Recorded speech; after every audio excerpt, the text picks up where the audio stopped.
Bien, vamos a continuar con nuestra serie. Aquí está su Dios. ¿Cómo les está yendo con los atributos de Dios? ¿Ahí van? ¿Sí? No los oigo convencidos, ¿eh?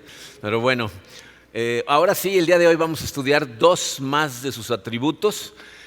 Vamos a ponernos en sus manos y vamos a analizarlos. Es bastante información, pero muy importante, muy profunda. Padre, te damos gracias, Señor, por tu amor, como lo hacemos siempre, Señor. Gracias por ese sacrificio incomprensible que hiciste en la cruz por cada uno de nosotros. Estamos dándonos a la tarea, Señor, como tú sabes perfectamente, de tratar de conocerte mejor, de entender mejor tus atributos, de conocer tu carácter. Son cosas que sin la ayuda de tu Espíritu para nosotros son totalmente imposibles y por eso te pedimos tu ayuda, Señor, en este momento. Invade nuestros corazones, danos luz, danos entendimiento y te pedimos que nos reveles en la medida de lo que tú quieras revelarnos para que te conozcamos mejor. Transfórmanos mientras te vamos conociendo, Padre. Te lo pedimos en el poderoso nombre de tu Hijo Jesucristo. Amén. Bien, miren, el primero que vamos a ver de forma un poquito más rápida, yo creo que estos dos son bastante conocidos, pero necesitamos estudiarlos a profundidad. El primero es acerca de la presencia de Dios. Número 1, Romano dice, Dios es omnipresente. Omnipresente. La palabra omni es una palabra en latín que por alguna razón no traducimos al español, lo dejamos como omnipresente, significa todo.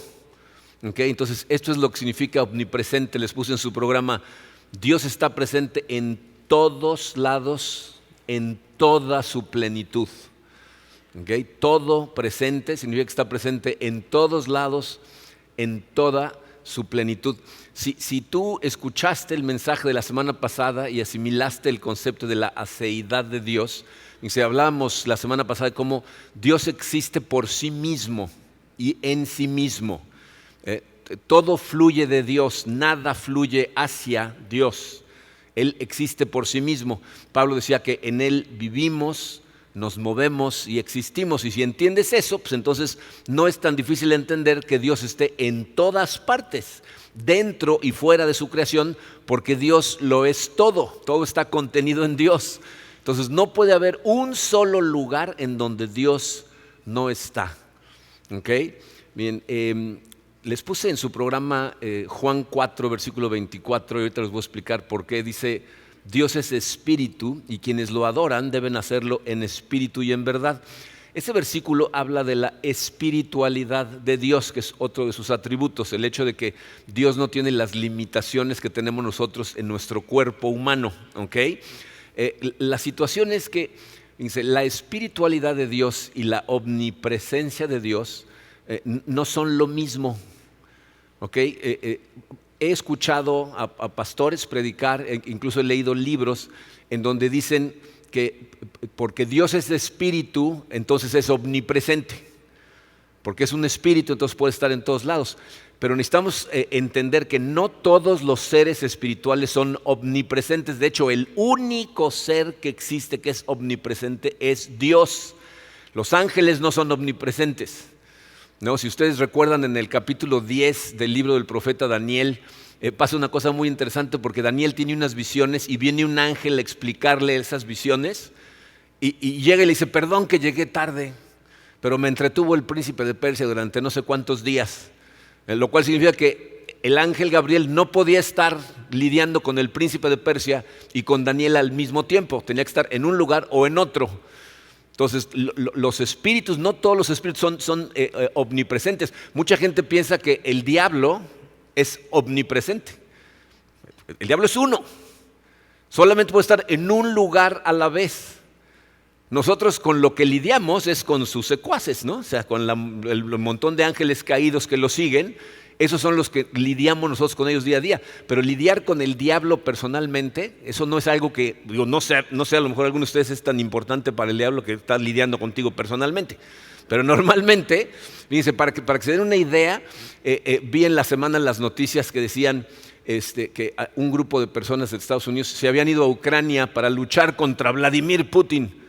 ¿Van a luchar contra Putin? Van a luchar contra los ejércitos de Vladimir Putin. Tendrían que irse al Kremlin a buscar a Putin para enfrentarlo a él personalmente, ¿no? Y eso es lo mismo, ¿no? Cuando dices, es que el enemigo me está atacando, pues sí es el enemigo a través de sus ejércitos, pero no él personalmente. Entonces, él no es omnipotente, Dios sí lo es, ¿ok? Pero les puse en la definición, fíjense, dos cosas. Él está presente en todos lados y aparte en toda su plenitud. Eso es otra cosa que necesitamos entender. Cuando la Biblia nos dice que Dios está en todos lados, significa que todo Él en su plenitud está presente. En donde está todo Él. Miren, esto es algo que nos cuesta entender a nosotros, porque nosotros, aún en el limitado espacio que ocupamos, nos cuesta trabajo estar ahí. ¿Están conscientes de eso? A mí, por ejemplo, me molesta que ahora en muchos restaurantes tienen televisiones por todos lados. Yo tengo déficit de atención, entonces si hay una televisión prendida, está atrapando mi atención todo el tiempo. Entonces muchas veces la mitad de mi cabeza está oyendo lo que está diciendo la televisión. Y si la tienen sin volumen, estoy tratando de leerle los labios a la gente. O sea, no estoy ahí, ¿no? O estoy contento porque con el asunto de la pandemia separaron mucho las mesas, ¿no? Cuando estaban todas juntitas, yo estaba oyendo la mitad de la conversación de la mesa de al lado, ¿no? Yo creo que Karina se daba cuenta que de repente le decía, ¿ya oíste lo que dijo esta señora? Y Karina me dice, te estoy hablando, pon atención. O sea, no estamos todos ahí, pero Dios en donde está ahí en toda su plenitud, ¿ok? David lo tenía muy clarito. Vean, Salmo 139, versículos 7 al 10. Pregunta David, ¿a dónde podría alejarme de tu espíritu? ¿A dónde podría huir de tu presencia? ¿No? Son preguntas retóricas. ¿A dónde? Pues a ningún lado. No importa dónde vayas, ahí está Dios. Y me gustan mucho los versículos 8 y 9 porque son una alegoría que representa el norte, el sur, el este y el oeste. Fíjense, dice, si subiera al cielo, ahí estás tú, el norte, ¿no? Dice, si tendiera mi lecho en el fondo del abismo, ese es el sur, también estás ahí. Si me elevara sobre las alas del alba, ¿por dónde sale el sol? Por el este, siempre, ¿no? O me estableciera en los extremos del mar, el mar que estaba más cerca de donde vivía David en la Tierra Santa, es el mar Mediterráneo que estaba al oeste, ¿no? Entonces, lo que está diciendo es, en la dirección que me vaya, norte, sur, este, a donde me vaya, ahí estás tú. Pero lo más hermoso del pasaje es el versículo 10, porque ahí está Dios, ¿para qué? Dice, aún ahí tu mano me guiaría, me sostendría tu mano derecha. Dice, a donde vaya, ahí estás tú para darme guía, para sostenerme, para fortalecerme. De hecho, ¿saben qué es muy interesante?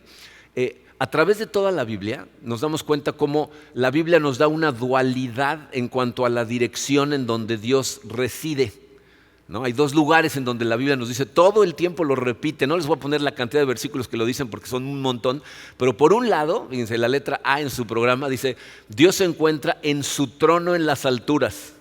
Consistentemente en la Biblia encontramos versículos que nos dicen que Dios está en las alturas y sentado en su trono. Salmos 11, versículo 14, la segunda parte dice, el trono del Señor está en los cielos. La palabra cielo significa literalmente altura. Y cuando está en plural, cielos significa la altura de las alturas. Lo que está diciendo el salmista es, nada está más arriba de Dios. Dios está en lo más alto de lo más alto. ¿Okay? O sea, si hubiera organigrama, Dios estaría separado hasta arriba él solito. ¿Okay? Pero fíjense, el mensaje consistente de la Biblia es, no te preocupes por nada. ¿Por qué? Porque Dios está sentado en su trono. O sea, lo que quiere decir es Dios está en control, Dios reina sentado en su trono, es decir, que está dirigiendo el universo sentado en su trono. Vemos cuando Dios le permite a personas entrar a su presencia, por ejemplo, el profeta Isaías, en Isaías 6:1, entra al templo y ve a Dios, ve la gloria de Dios y dice, sentado en su trono. Juan en Apocalipsis 4, cuando en visión lo lleva a Dios al cielo, entra y que ve un trono con uno sentado en el trono. Dios está en control, ¿no? Ese conocimiento, ese entendimiento debería de elevar tu espíritu y de elevar tu vista todo el tiempo a donde Él está sentado en su trono. Porque si tu vista siempre está mantenida de forma horizontal, todo el tiempo estás viendo los problemas que tienes, las situaciones que hay con la gente, lo que está pasando alrededor del mundo y entonces eso te desanima. Pero cuando tú elevas tu vista y sabes que Dios está sentado en el trono y reina sobre la tierra, eso debería de darte paz. Entonces, por un lado, la Biblia dice, Dios reside En las alturas, en su trono. Pero al mismo tiempo, letra B, Dios se encuentra muy cerca de nosotros.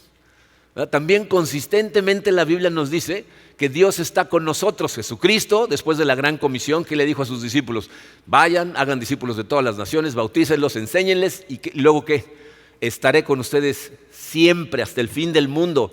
¿No? Hebreos 13 dice: jamás te dejaré, jamás te abandonaré, ¿no? Pero fíjense, un lugar en donde se ve muy clarita esta dualidad es en Isaías 57, versículo 15. Fíjense, por un lado dice: yo habito en lo alto y santo, ¿no? Dios habita en las alturas, ¿no? La nueva versión internacional dice: en lo alto y sublime, ahí está Dios. Pero fíjense cómo continúa: y también con el contrito y humilde de espíritu, para vivificar el espíritu de los humildes y para vivificar el corazón de los contritos. Entonces, por un lado, Dios está sentado en su trono en las alturas reinando, y por el otro, no podría estar más cerca de nosotros. Está ahí para vivificar nuestro corazón, los contritos, los que reconocemos nuestra necesidad de Dios. Entonces, entender la omnipresencia de Dios, por un lado nos consuela, porque sabemos que siempre está ahí, pero por el otro nos confronta, porque siempre está ahí, ¿no? En todo momento, para bien o para mal, ahí está Dios, ¿ok? Entonces, esa es la omnipresencia de Dios, todo presente, siempre presente, en toda su plenitud. La segunda, el segundo atributo que vamos a ver, número 2 romano, dice: Dios es omnisciente, ¿no? Esto se refiere al conocimiento de Dios. Y miren, este atributo, comprendido a su profundidad, la verdad es que, para empezar, no lo podemos comprender al 100%, es incomprensible. Puedes entender el concepto intelectualmente, pero la magnitud de la omnisciencia de Dios es abrumante para nuestro cerebro, y se los voy a demostrar poquito a poquito. Pero primero, ¿qué significa omnisciente? Significa que Dios posee todo el conocimiento. No hay nada que Dios no sabe. Sabe todo acerca del pasado, acerca del presente, acerca del futuro. Dios no aprende nada nuevo, ¿no? No hay cosas que de pronto entiende, nada le sorprende. Eso es lo que significa ser omnisciente. Pero para que entiendan a profundidad, quiero darles 4 rasgos específicos de su omnisciencia, ¿okay? Fíjense, número 1, su conocimiento es perfecto. Les dije en la primera semana que nosotros no podemos conocernos a nosotros mismos si no conocemos a Dios. O sea, vas a conocer quién eres como ser humano en relación a conocer profundamente a Dios. Quiero que se vayan dando cuenta conforme avanzamos, especialmente en de la omnisciencia, cómo comparándonos con Dios empezamos a entender cómo somos como seres humanos, ¿okay? Su conocimiento es perfecto, y es perfecto en 2 áreas. Número 1, es perfecto su conocimiento acerca de sí mismo. Dios se conoce a sí mismo perfectamente. Nosotros no nos conocemos a nosotros mismos perfectamente, ¿no? Si recuerdan cuando analizamos la ventana de Johari, donde yo les decía que el carácter de una persona está dividido en cuadrantes, había un cuadrante que se llama el área ciega. ¿Cuál es el área ciega? Son esos rasgos de tu carácter que tú no ves, pero la gente que te conoce bien sí los ve. Cuando tienes gente a tu alrededor que te ama, te hace verlos, porque puedes crecer, puedes madurar, puedes cambiar cuando alguien te hace ver tus defectos que tú no notas. No, bueno, eso no pasa con Dios. Dios no tiene área ciega, se conoce perfectamente, y se conocen perfectamente dentro de la Trinidad. El Padre, el Hijo y el Espíritu Santo tienen un conocimiento íntimo y perfecto uno del otro. Dice Mateo 11:27, dice: nadie conoce al Hijo sino el Padre, y nadie conoce al Padre sino el Hijo y aquel a quien el Hijo quiera revelarlo, ¿no? O sea, para que nosotros podamos conocer al Padre, Jesucristo tiene que querer revelarnos, y nos revela lo que Él quiere revelar y lo que tenemos la capacidad de entender, ¿ok? Entonces, dentro de la divinidad de la Trinidad hay un perfecto conocimiento mutuo que es indicativo de una unidad armoniosa.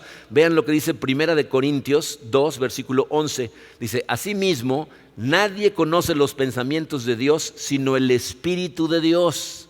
Entonces, entre ellos 3 hay un conocimiento perfecto. Piensa cómo se compara eso con nosotros. Aún a las personas que amas, que llevas conociendo muchos años, de vez en cuando te sorprenden con cosas nuevas. De repente salen con cosas y dices: ¿qué? No, para bien o para mal, pero de repente te sorprenden. Eso no sucede entre ellos. ¿Okay? No hay áreas oscuras, no esconden nada uno del otro, se conocen perfectamente y por eso entre ellos no hay malentendidos. Saben exactamente quién es cada uno y qué está haciendo cada uno, ¿no? A nosotros eso no nos pasa, ¿no? O sea, nosotros tenemos problemas de comunicación, aún en las mejores relaciones, ¿eh? Dice, Karina y yo acabamos de cumplir ayer 34 años de casados. Nos conocemos muy bien. ¿No? Hay veces que estamos en consejerías o en pláticas con la gente y todo lo que hace falta es que ella me dé una mirada y yo sé qué me está diciendo. Ya entendí. Y hay otras veces que me da una mirada y yo digo, ¿qué? No entendí, ¿no? O sea, hay problemas de comunicación a veces aún cuando según nosotros nos comunicamos muy bien. Sucede muchas veces que hay cosas que le debería de haber contado y se me olvidó contárselas y pensé que se las había contado. Por eso ella lleva mi agenda. Cada vez que alguien se acerca y me dice algo, les digo, mi agenda la lleva mi esposa. Porque luego hago yo citas y se me olvida decirle. Y al rato tenemos citas encimadas. Entonces yo no llevo mi agenda, ¿por qué? Pues porque no somos como Dios. No nos conocemos perfectamente. Entre Dios Padre, Dios Hijo y Dios Espíritu Santo no hay lagunas de comunicación. ¿Okay? Tienen un conocimiento absoluto y perfecto uno del otro y de todo lo que hacen. ¿No? Uno no hace nada sin que el otro lo sepa. Nunca va a suceder que de repente Dios vea a alguien y diga, ¿y cuándo lo salvaron? ¿No? A ver, Jesús. No, o sea, no va a suceder, se conocen perfectamente, están en armonía perfecta, lo cual es una maravillosa noticia, porque por eso administran el universo de acuerdo a la soberana voluntad de Dios. ¿Okay? Vamos a ver, ok, entonces por un lado se conoce Él a sí mismo perfectamente. Por el otro lado, además de eso, letra B, tiene un conocimiento perfecto de su creación. ¿Okay? Conoce con exactitud todo lo que existe y todo lo que está sucediendo en todos lados de su creación. Hebreos 4, versículo 13, dice, ninguna cosa creada escapa a la vista de Dios. Todo está al descubierto, expuesto a los ojos de aquel a quien hemos de rendir cuentas. ¿Okay? Entonces Dios conoce a detalle todo lo que hay en el universo, qué es lo que está sucediendo. Dice la Biblia que Dios es consciente cuando un gorrión fallece. Conoce perfectamente la cantidad de cabello que tenemos cada uno de nosotros en nuestra cabeza. Hay algunos más fáciles de contar que otros, pero Dios los conoce todos, ¿no? Dice la Biblia que Él conoce a todas las estrellas por nombre, es decir, sabe la cantidad exacta de estrellas que hay y cómo se llama cada una de ellas. ¿Okay? Entonces, su conocimiento es perfecto, pero además de ser perfecto, número 2 dice, su conocimiento es eterno. ¿No? Perfecto, pero además eterno. ¿Qué significa que su conocimiento es eterno? Significa que, fíjense, todo lo que Dios sabe, que es todo, ¿no? Lo sabe desde siempre. O sea, siempre lo ha sabido. Todo lo que sabe acerca del universo, lo sabe desde antes de la creación del universo porque siempre lo ha sabido. O sea, con Dios no es como con nosotros. Dios no necesita una sucesión de conocimientos progresivos para saber cada vez más con el tiempo. ¿No? Nosotros somos muy diferentes, ¿no? Cuando somos niños no sabemos nada, ¿no? Y entonces vamos al kinder y aprendemos los colores y aprendemos las letras y los números. Al rato subimos de nivel y nos enseñan que las letras se juntan y forman palabras, ¿no? Y los números se pueden sumar y se pueden restar y multiplicar y cada vez el conocimiento es más complejo. Si tuviste la bendición de una carrera universitaria, entonces te enseñaron acerca de un área de la vida, ¿no? Profesional, te enseñaron más a fondo, pero te enseñaron una, ¿no? O sea, eso es lo que conoces. Hay personas que no fueron a la universidad y ¿cómo aprenden? A través de la experiencia. No van viviendo la vida, aprenden de ver cómo se hacen las cosas o aprenden de lidiar con la gente y vamos aprendiendo poco a poco. Con Dios no sucede así. Dios siempre lo ha sabido todo. Isaías 46, versículos 9 al 10, dice Dios, recuerden las cosas pasadas, aquellas de antaño, yo soy Dios y no hay ningún otro. Yo soy Dios y no hay nadie igual a mí. Y conforme vamos viendo los diferentes atributos de Dios, nos damos cuenta cómo cada atributo lo pone aparte. Pero aquí hablando del conocimiento nos dice, ¿por qué no hay nadie como Él? Dice el versículo 10, yo anuncio el fin desde el principio, desde los tiempos antiguos, lo que está por venir. Yo digo, mi propósito se cumplirá y haré todo lo que deseo. ¿No? Por eso no hay nadie igual a Dios, porque Dios, ¿verdad? Está ahí desde el principio y tiene la capacidad de ver hasta el final y todo lo que pasa en medio, entre el principio y el final, todo lo sabe. Que desde el principio, desde antes del principio ya lo sabía. Y miren, aquí es en donde podemos ver cómo Jesucristo era Dios hecho hombre. Porque Jesucristo nos demuestra con sus acciones constantemente cómo Él ve el futuro. ¿No? Cuando se sienta en la última cena y dice, alguien en esta mesa me va a traicionar. No dijo, sospecho que alguno de ustedes, ¿verdad? No, dijo, alguien me va a traicionar. Pedro, yo te seguiría hasta la muerte, tú me vas a negar 3 veces antes de que cante el gallo, o sea, con exactitud, para que no haya de que a lo mejor le atinó. No como cuando hablas a las líneas de astrólogos, te dicen, mañana vas a cenar, ¿no? Eso es obvio, ¿no? Esto nos lo dice con exactitud a Natanael, yo te conocí a ti desde antes que estuvieras sentado abajo de la higuera, ¿no? Jesucristo nos muestra su deidad, ¿ok? Entonces su conocimiento es perfecto y es eterno, pero aparte, y miren, no sabía cómo decirles esta, pero la voy a explicar por si la palabra no lo explica. Su conocimiento es inmediato, o pueden poner ahí al lado simultáneo. Les voy a decir a qué me refiero. Dios no tiene que analizar las cosas para llegar a una conclusión. O sea, ya conoce la conclusión, ya sabe todo. O sea, Dios no ve una situación y malinterpreta la situación. A Dios no le vas a poder decir, Señor, esto no es lo que parece, déjame explicarte. No. Él entiende perfectamente, fíjate, Él entiende el proceso de las cosas, lo que va a afectar el proceso de las cosas y cuál va a ser el final de las cosas. Y todo eso lo sabe al mismo tiempo. Inmediatamente. Dios no le tiene que añadir nada a su conocimiento y su conocimiento jamás disminuye. Entonces piensa en lo diferentes que somos en comparación a Dios. ¿Cuántos problemas has tenido en tu vida por andar sacando conjeturas de la razón por la que crees que la gente está haciendo las cosas? ¿Cuántas situaciones has malinterpretado y han creado un problema en tu vida? Según tú en tu cabeza estás maquinando y crees que sabes, pero no tienes idea. Nosotros vamos aprendiendo poco a poco y luego ¿cuántas veces lo que aprendemos lo tenemos que desaprender? Porque resulta que estaba equivocado. ¿A cuántos, me imagino que no, jóvenes no aplica esta pregunta, pero ¿a cuántos les dijeron que tenían que esperar 2 horas después de comer para nadar? ¿Sí? ¿O soy el único viejito aquí? No, mi mamá nos mantenía 2 horas fuera y ahora resulta que no es cierto, tenemos que desaprender esas cosas, ¿no? Y ahora piensa en esto, ¿cuánto de las cosas que has aprendido ya se te olvidaron? O sea, es increíble, ¿eh? Y mientras más grande seas, ¿verdad? Yo me pongo a pensar en todas las cosas que en algún momento dominaba al 100% y que ahorita no tengo idea de cómo hacerlas. Esas cosas no suceden con Dios.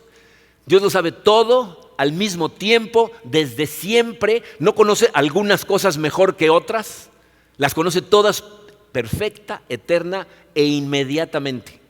Este pasaje es un pasaje que en realidad ilumina muchos de sus atributos, pero nos ayuda a ver estos claritos. Romanos 11, 33 al 35. Lo hemos analizado ese pasaje por diferentes razones, pero fíjense lo que nos dice. Dice, qué profundas son las riquezas de la sabiduría y del conocimiento de Dios. Miren, esa profundidad para ti, para mí es incomprensible. ¿Sabes por qué? Porque no tiene fondo. Y es algo que no entendemos. Su conocimiento no tiene límites, no tiene fondo. Dice, qué indescifrables sus juicios e impenetrables sus caminos. ¿Qué está diciendo? No es posible para nosotros, criaturas limitadas por el espacio y el tiempo, entender el razonamiento de Dios. Dice, sus caminos no los entendemos, la manera en que hace las cosas. Un Dios que ve todo, que conoce todo, que sabe exactamente todo desde el pasado, presente y futuro, toma decisiones de cómo y nosotros no las podemos comprender. Y aquí es en donde la terquedad de muchos hombres y mujeres, ¿no?, les causa serios problemas, especialmente la gente a la que Dios les dio la bendición de tener altos coeficientes intelectuales. Porque entonces llegan a sentirse los que son muy inteligentes y muy sabios y se atreven a cuestionar al Dios del universo. O sea, nosotros que tenemos una vida que es un instante en el contexto del universo, cuestionamos a un ser que siempre ha sido, que todo lo conoce, todo lo entiende, sabe exactamente lo que va a pasar y nosotros queremos cuestionarlo, ¿no? Fíjense cómo Pablo aborda ese tema en la siguiente línea, versículo 34, dice, ¿quién ha conocido la mente del Señor? ¿O quién ha sido su consejero? ¿Se dan cuenta de lo que está preguntando Pablo? Dice, ¿Será que haya una sola persona en el universo que pueda ver una situación y encontrar un punto de vista diferente que a Dios nunca se le hubiera ocurrido y entonces le pueda aconsejar? ¿Será que hay alguien así? No hay nadie, ¿eh? Pero les voy a decir cuántas personas piensan que pueden. Todos. Todos los que estamos aquí. ¿Alguna vez le has dicho a Dios, Señor, ¿por qué esto? ¿Por qué me manda a hacer? ¿Por qué no así? ¿Por qué no asá? Lo que le estás diciendo es, a ver, permíteme, ¿te puedo dar un consejito? Porque creo que estás manejando mal esta situación. Si fuera tú, ¿no? Me mandaría esto, ¿no? O sea, ¿crees que conoces la mente del Señor y que le puedes dar un consejito? ¿No? Y dice el versículo 35, ¿quién le ha dado primero a Dios para que luego Dios le pague? ¿No? Esto tiene mucho que ver con lo que vimos la semana pasada, la aceidad de Dios. O sea, si todo fluye de Dios, Dios siempre es, siempre ha sido. Y todo lo que existe salió de Él, todo es de Él, todo lo que existe, todo lo que tienes, todo lo que eres, salió de Él. ¿Cómo lo puedes poner en deuda? Esto me recuerda a un amigo que tenía yo, que un día me dice, préstame 100 pesos. Y le digo, pues nada más traigo 50. Me dice, bueno, dame los 50 y me debes 50. Entonces, ¿cómo le hice esto? El dinero era mío desde el principio y ahora yo le debo a Él. Y así somos con Dios, ¿no? Le pedimos cosas a Dios y no aparecen y, me debes esto, ¿eh? Esta es tu parte, yo estoy haciendo la mía, entonces tú estás en deuda conmigo, deberías de hacer esto. ¿Quién lo puede poner en deuda? Nadie. Todas son preguntas retóricas, nadie ha conocido su mente, nadie es su consejero y no está en deuda con absolutamente nadie. Todo lo sabe. Tozer decía, Dios sabe todo lo que se puede saber. Todo lo que se puede saber, Él lo sabe. Entonces conoce las causas, conoce los misterios, los sentimientos, los deseos. Miren, no hay secretos para Dios. Fíjense lo que dice este Salmo 33, versículos 3 al 15, dice, el Señor observa desde el cielo y ve a toda la humanidad. Él contempla desde su trono, ahí está otra vez, a todos los habitantes de la tierra. Él es quien formó el corazón de todos y quien conoce a fondo todas sus acciones. O sea, Dios es el que hizo tu corazón y lo conoce perfectamente, conoce tus acciones y conoce los motivos detrás de tus acciones. Nosotros, porque sabemos que podemos engañar a la gente a nuestro alrededor, muchas veces hacemos cosas para que nos vean. Porque queremos transmitir una imagen, queremos que piensen ciertas cosas de nosotros y no las estamos haciendo a lo mejor por las causas correctas, pero causamos una buena impresión a la gente. Con Dios estas cosas no funcionan porque Dios ve los motivos dentro de tu corazón. Y otra vez, estas cosas, pues por un lado nos consuelan y por el otro nos confrontan, ¿no? O sea, el consuelo ahí es, fíjate, aunque la gente a tu alrededor malinterprete tus acciones, cuando tú realmente tienes el corazón en el lugar adecuado, tu paz debe de provenir de saber que Dios conoce tu corazón. Él sí sabe por qué estás haciendo las cosas, aunque todos los demás te critiquen y te ataquen, si tu corazón está en el lugar correcto, Dios lo sabe. Pero por otro lado nos confronta, porque yo sé que hay gente que piensa más de mí de lo que debería de pensar, ¿no? Porque Dios conoce mi corazón y yo sé lo que hay en mi corazón. Entonces me confronta porque yo tengo que ser consciente de lo que hay en mi corazón y trabajar con Dios para que mi corazón se transforme. Pero nada bloquea la vista de Dios. Ve a través de las paredes, ve a través de las máscaras que nos ponemos nosotros, ve a través del corazón humano. En el Salmo 139, versículos 1 al 4, como que sumariza estas cosas, dice, Señor, tú me examinas. Esa palabra es la que utilizaron cuando enviaron a los espías a la tierra prometida. Es la misma palabra, ¿no? Significa exploración detallada, ¿no? O sea, tú me examinas, tú me conoces. Dice, sabes cuando me siento y cuando me levanto, aún a la distancia me lees el pensamiento. Mis trajines y descansos los conoces, todos mis caminos te son familiares. No me llega aún la palabra a la lengua cuando tú, Señor, ya la sabes toda, ¿no? O sea, tú conoces perfectamente mi corazón, ¿no? O sea, una cosa que me causa risa, hay gente que nos critica a nosotros, muchas veces porque malinterpretan cosas que hacemos, pero hay veces que nos critican por cosas que ni siquiera son ciertas, ¿no? Hace algunos años, ¿se acuerdan cuando pegó Wilma? Que Cancún estuvo parado como una semana y media.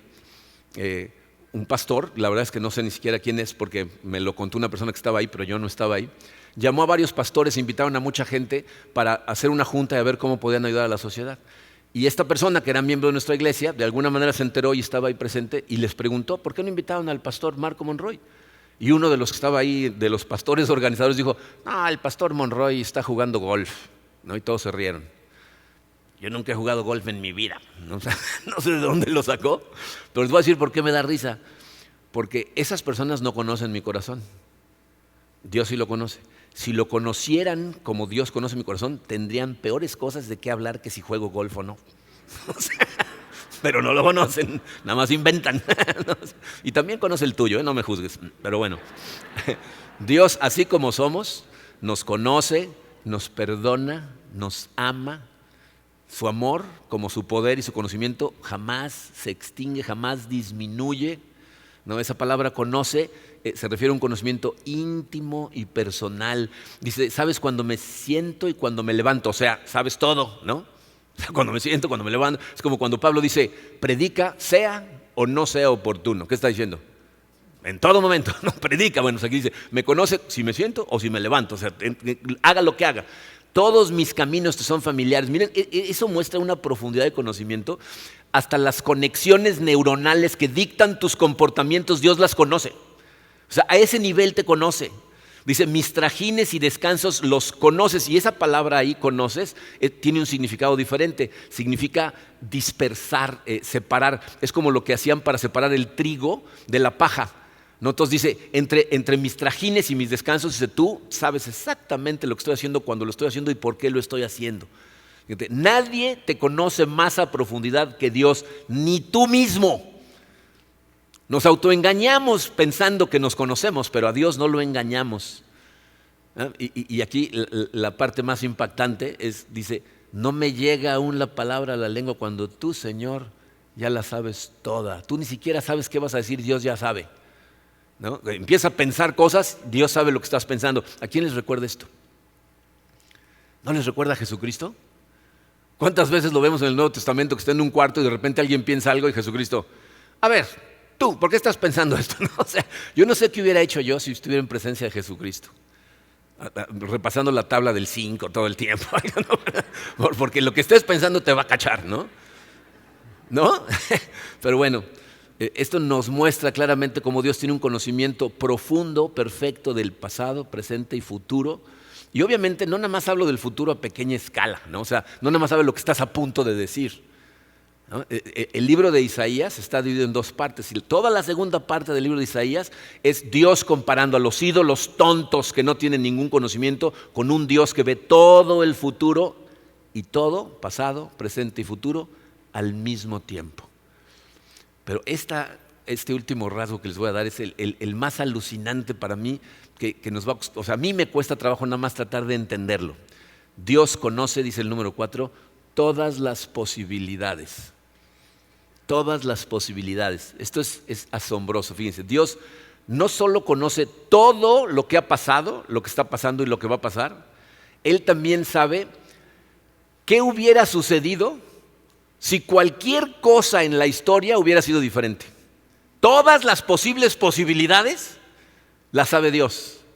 Dice Mateo 11:21, Jesucristo hablando, dice, ay de ti, Corazín, ay de ti, Betsaida, si se hubieran hecho en Tiro y en Sidón los milagros que se hicieron en medio de ustedes, ya hace tiempo que se habrían arrepentido con muchos lamentos. Ya no les puse el versículo 23, pero va a repetir lo mismo con Capernaum y Sodoma. Le dice, ay de ti, Capernaum, si se hubieran hecho los milagros que he hecho aquí en Sodoma, Sodoma todavía existiría. O sea, Jesucristo nos está mostrando una profundidad de conocimiento que es difícil de asimilar. Trata de procesar esto. Trata de procesar lo que significan las posibilidades. Piensa, por ejemplo, en un partido de ajedrez. ¿Alguna vez han jugado ajedrez? Si conoces por lo menos cómo se juega el ajedrez, fíjate, en el ajedrez normalmente para mover tú tienes que pensar en las diferentes posibilidades. No, dice, si muevo mi peón, entonces a lo mejor mueve el alfil para acá, entonces voy a mover mi caballo y él va a mover su... ¡Uy, no! Por ahí no. Entonces, si muevo el alfil, entonces él va a mover su caballo, yo muevo... ¡Uy, no, no, no! O sea, estás pensando en las posibles posibilidades. ¿Cuántas posibilidades hay en un juego de ajedrez en cualquier momento dado? Pues la cantidad de piezas que se pueden mover por la cantidad de lugares a donde las puedes mover. Esa es la cantidad de posibilidades, ¿no? Hay veces que hay piezas que no se pueden mover, están bloqueadas. ¿No? Hay piezas que no deberías de mover, porque si las mueves, a lo mejor descubres a otra pieza, ¿no? Entonces, hay miles de posibilidades. Ahora piensa, ¿cuántos seres humanos hay ahorita? Olvídate de la historia. Hoy, de acuerdo a las Naciones Unidas, hay 7.900 millones de personas. Y cada uno de ellos puede hacer una cosa u otra, decir una cosa u otra, dejar de hacer una cosa u otra. Y Dios conoce todas las posibilidades, todas. Si yo tomo una acción y esa acción tiene un efecto sobre una persona que va a tener efecto sobre otra persona y va a tener efecto sobre sus hijos y efecto sobre los demás. Y si en lugar de eso tomo esta otra acción, a través de toda la historia Dios conoce todas las posibilidades de todo. O sea, ¿te cabe en la cabeza eso? O sea, a nosotros nos encanta especular, ¿no? Si tan solo hubiera hecho tal cosa. Pensamos que la historia ha sido diferente, pero la realidad es que no tienes idea, ¿no? Él sabe exactamente qué pasaría si cualquier evento hubiera sido diferente. Jesús dice, si los milagros que hice aquí se hubieran hecho allá, y miren, ¿por qué no se hicieron esos milagros allá? Cuando te pones a pensar en estas cosas, te van a llevar, si continúas las líneas de pensamiento, dices, Jesucristo dijo, si yo hubiera hecho estos milagros en Sodoma, ¿por qué no los hizo en Sodoma? Porque no fue su voluntad. No era su plan. Y entonces esto te va a llevar a preguntarte, entonces si Dios es todopoderoso, todo lo sabe, todo lo puede, ¿por qué pasan las cosas que pasan? Eso es lo que vamos a contestar la semana que entra. Pero por lo pronto, digo, para que se queden con ganas de regresar, por lo pronto, miren, entender estas cosas debería de revolucionar tu vida de oración. O sea, debería ser un consuelo para tu alma saber que el manejo de todas las cosas y tu vida cuando la pones en sus manos está en manos de un Dios que sabe lo que va a pasar mañana y el mes que entra y el año que entra, sabe todo. Dios ve lo que tú no puedes ver. De hecho, sabe cuál es la mejor respuesta a tus oraciones porque toma en cuenta todas las cosas en relación a tu situación y su plan. Y entonces responde. Por eso, con toda tranquilidad, podríamos decir todos los que estamos aquí, gracias a Dios por todas las oraciones que no me ha contestado. Porque si no las ha contestado, por algo debe de ser. Piensa en la cantidad de oraciones que tú haces sin saber lo que Dios sabe acerca del futuro. ¿Quién sabe cuántas veces te ha protegido de ti mismo al decir no? No somos demostradores del amor de Dios cuando nuestros hijos quieren hacer algo y les decimos no, eso no. ¿No estamos mostrando nuestro amor? ¿Cuántas veces nos habrá protegido Dios de nosotros mismos? ¿Qué confianza deberíamos tener en Dios que todo lo sabe? Eternidad pasada, eternidad futura. Pero ¿saben qué es lo más irónico de todo esto? Hay muchas personas, y estoy hablando de gente que cree en Dios, que nada más considerar estos atributos les causa terror, les causa miedo. ¿Y saben por qué? Porque solamente estamos pensando en la parte negativa de lo que estos atributos significan. O sea, tu sentimiento de culpabilidad te delata cuando saber estas cosas te da miedo, ¿no? Es como la persona que tiene password en su teléfono y no se lo quiere dar a nadie en su familia. Y tú le dices, ¿por qué no? Pues mi privacidad. ¿Tu privacidad? ¿Qué tienes escondido ahí? ¿Por qué no lo quieres dar? ¿No?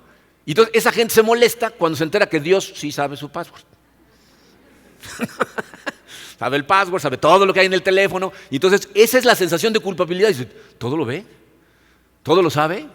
Pues nada más estás pensando en lo que has hecho.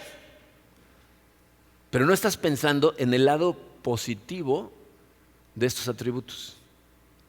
Fíjense, escuchen este versículo, se encuentra en Malaquías, es el último libro del Antiguo Testamento, Malaquías 3, versículos 16 y 17. Pongan atención para que no se les vaya lo que va a pasar. Fíjense, dice, los que temían al Señor, eso significa los que honran al Señor, hablaron entre sí y Él los escuchó y les prestó atención. Entonces se escribió en su presencia un libro de memorias de aquellos que temen al Señor y honran su nombre. El día que yo actúe, ellos serán mi propiedad exclusiva, dice el Señor Todopoderoso. Tendré compasión de ellos como se compadece un hombre del hijo que le sirve. A lo mejor tú piensas que muchas de las cosas que haces por amor a Dios, para su gloria, por amor a otras personas, porque Dios te amó a ti primero, piensas que porque las haces en el anonimato de a lo mejor una conversación personal, pasan desapercibidas. Pero a Dios no se le va una. O sea, cada vez que tú a lo mejor te encuentras con un hermano en Cristo, hermana en Cristo que está desanimado y lo animas en Cristo y le dices, no hombre, Dios está en control, aquí estamos, ¿no? Cada vez que compartes tu fe con alguien que no conoce a Dios y le hablas del Dios maravilloso que tenemos, o cuando te encuentras con alguien que está llorando por algún dolor y dices, déjame orar por ti, lo que estás haciendo es, fíjense, dice, los que temían al Señor hablaron entre sí. O sea, estás hablando con otra persona acerca de la gloria de Dios y tú piensas que a lo mejor nadie lo ve, pero Dios está al pendiente y lleva un registro, dice ahí, se está escribiendo todo en un libro. Dice, y el día en que yo venga a poner el orden, ¿no? Cuando todo eso termine, el día en que yo actúe, ellos van a ser mi propiedad exclusiva. ¿Entiendes lo que eso significa? A lo mejor alguna vez te ha pasado que planeas una sorpresa maravillosa para alguien a quien amas. A lo mejor tu esposo o tu esposa, o uno de tus hijos, o tus padres, ¿no? Que estás planeando algo maravilloso que sabes que les va a encantar, ¿no? Pero la persona no, ni enterada. O sea, lo has organizado bien, ¿no? Porque hay personas que lo pueden organizar bien y personas que los cachan luego, ¿no? Pero imagínate que tú lo estás organizando bien y el otro no tiene ni idea, ¿no? Piensa en cuánto estás disfrutando tú. Nada más de esperar a que llegue el momento de revelarle la fiesta o el regalo o lo que sea, apenas si te puedes esperar porque lo que más quieres ver es la cara de gozo y de gusto y de sorpresa positiva, decir, ¡sí! ¿No? Este pasaje nos dice que eso es exactamente lo que está pasando con Dios. Dios tiene preparadas cosas para nosotros que ni nos imaginamos, dice la Biblia.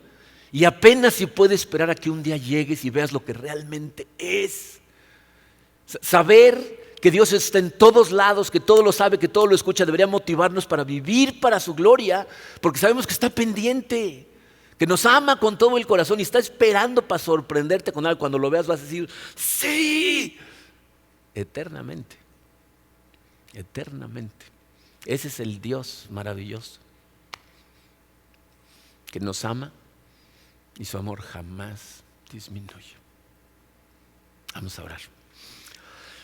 Padre, Señor, te damos tantas gracias por tu amor, tantas gracias por la revelación de tu palabra. Recuérdanos, Señor, que esta vida es un santiamén, que por aquí vamos pasando, pero que mientras estemos aquí, tú, Señor, estás sentado en tu trono, estás reinando en las alturas y cerquita de nosotros. Estás presente en cada momento de nuestra vida y sabes todo lo que estamos viviendo. Conoces las cosas malas que hemos hecho, pero conoces nuestro dolor, conoces nuestro sufrimiento, conoces el deseo que tenemos de conocerte, de adorarte, de seguirte, Señor, de glorificarte con nuestra vida. Todo lo conoces, tú lo sabes. Permítenos, Señor, sentir cada vez más tu presencia, conocerte cada vez mejor y que ese conocimiento lo que haga es empujarnos a querer vivir para ti todavía con más ganas de las que tenemos, Señor. Gracias por tu amor, Padre. Gracias por amarnos de esta manera y por ser el maravilloso e incomprensible Dios que tú te muestras ser en la Biblia. Nos ponemos totalmente en tus manos, Señor, en el poderoso nombre de tu Hijo Jesucristo. Amén.